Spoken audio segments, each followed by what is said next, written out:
renovada, tanto individual quanto coletivamente, ouvirmos o que o Espírito diz às igrejas.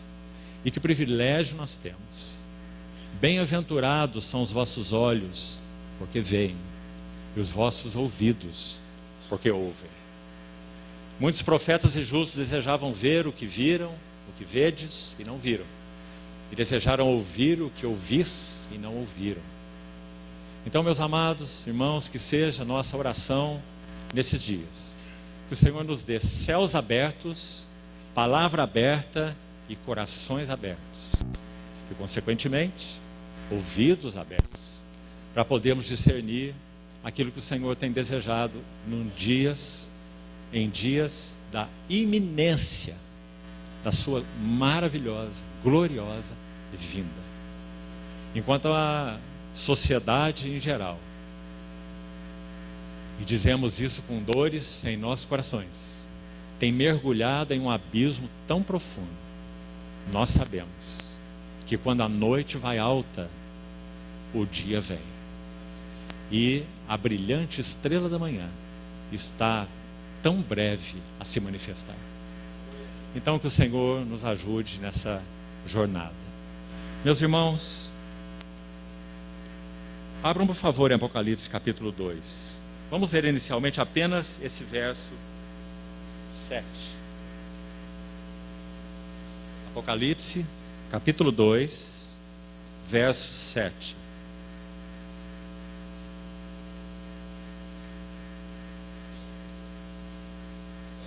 Olha essa frase.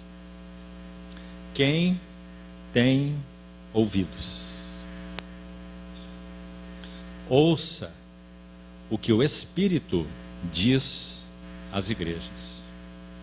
Essa frase, em primeiro lugar, foi citada para a igreja de Éfeso.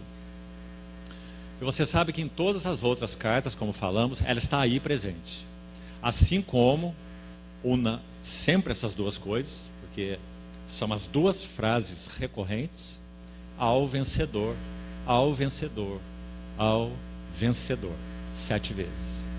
Agora, quando nós examinamos a carta à igreja de Éfeso, o que nós não faremos nessa ocasião, nós vemos que, por ser a primeira igreja, ela estabelece princípios.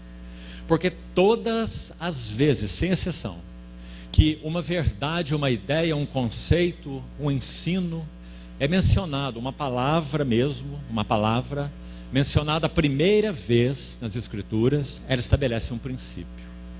O Espírito Santo é o mestre dos mestres. Então, quando ele menciona a ideia, a verdade, a doutrina, o conceito, a palavra, a primeira vez, ele lançou a semente, lançou o fundamento.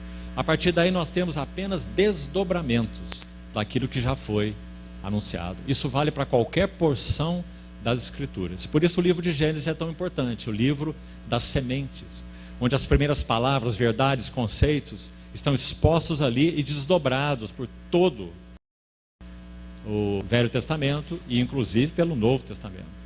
Então, quando examinamos a Assembleia de Éfeso, eu gostaria de colocar um primeiro pano de fundo aqui para os irmãos, e me ouça com atenção. Atos 19, nós temos a chegada de Paulo em Éfeso, está em Atos 19. Você pode só me ouvir, não precisa abrir a Bíblia. Se você quiser, os detalhes estarão aí registrados para você fazer seu estudo posteriormente.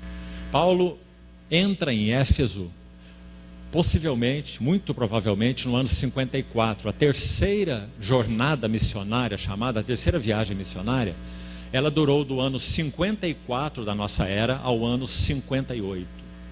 Então, possivelmente, Paulo entrou em Éfeso, no máximo, no ano 55. Talvez no ano 54 da nossa era. Ele escreveu a carta à igreja de Éfeso. Então, depois da primeira visita em Éfeso, ele permanece lá por um bom tempo. Nós podemos até dizer que na terceira viagem missionária, Éfeso foi como que um centro para a obra do Senhor e para o ministério de Paulo. Toda a Ásia, basicamente, pôde ouvir a palavra do Senhor através daquele serviço de Paulo em Éfeso. Isso, então, ano 54. No ano 62, talvez início de 63, nós temos aí em torno de 8 anos, guarde isso, ele escreve a carta aos Efésios. Então aí nós temos um primeiro pano de fundo, escute bem. O que ele escreve em Efésios 1,15?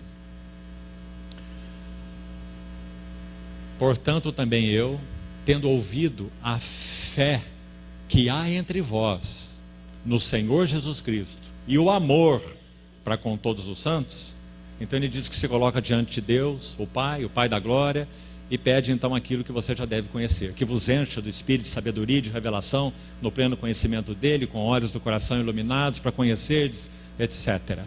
Então veja o que Paulo fez nessa carta. Ele está louvando, podemos assim dizer, aquela assembleia querida dele, porque eles tinham fé no Senhor Jesus e amor para com todos os santos.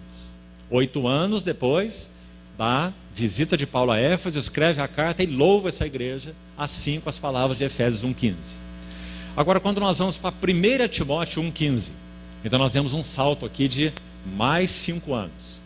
Paulo escreveu as suas epístolas finais, 2 Timóteo foi a última. Por ordem cronológica, nós temos 1 Timóteo, Tito e 2 Timóteo. Ele escreve 1 Timóteo no ano 67. Então temos aí mais 5 anos, com relação à carta aos Efésios, de 62, talvez 63. Então temos agora 67, 68. Carta a Timóteo, a primeira. E aí de novo, 1 Timóteo 1,15, o que ele escreveu lá? Verso 14 ele diz, espero em breve poder rever-vos. E no verso 15 ele diz, para que se eu tardar, fique ciente, ouça bem, de como se deve proceder na casa de Deus. Olha como ele chama a igreja. Aí ele diz que é a igreja do Deus vivo.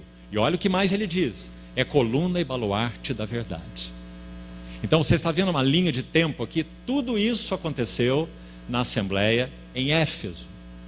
Primeira visita lá que já citamos, Atos 19, carta aos Efésios, anos 62 e 63, louvando-os pela fé e pelo amor para com todos os santos.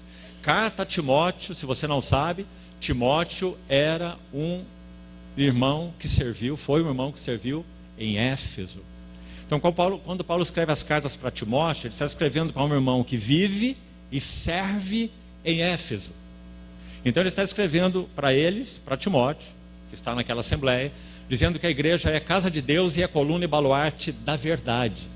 Quando ele escreve pouco tempo depois a segunda carta, e agora você vai ao capítulo 2, você vai ver Paulo dizer assim, ora, 2 Timóteo 2,20, ora, numa grande casa, agora não é mais a casa de Deus, a igreja do Deus vivo, a coluna e baluarte da verdade.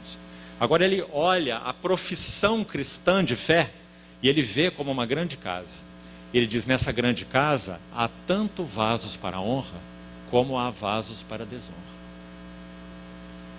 E aquele que a si mesmo se purificar destes erros que ele descreveu nos versículos passados, que não é objeto agora do nosso estudo, ele diz, será então um vaso de honra, santificado e útil ao seu possuidor, estando preparado para toda boa obra.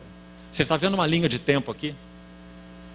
A igreja estabelecida em Atos 19, uma carta louvando-os pela fé e amor em a carta aos Efésios, no ano 62, a carta a Timóteo primeiro ainda se referindo à igreja como casa de Deus e uma coluna, o baluarte da verdade.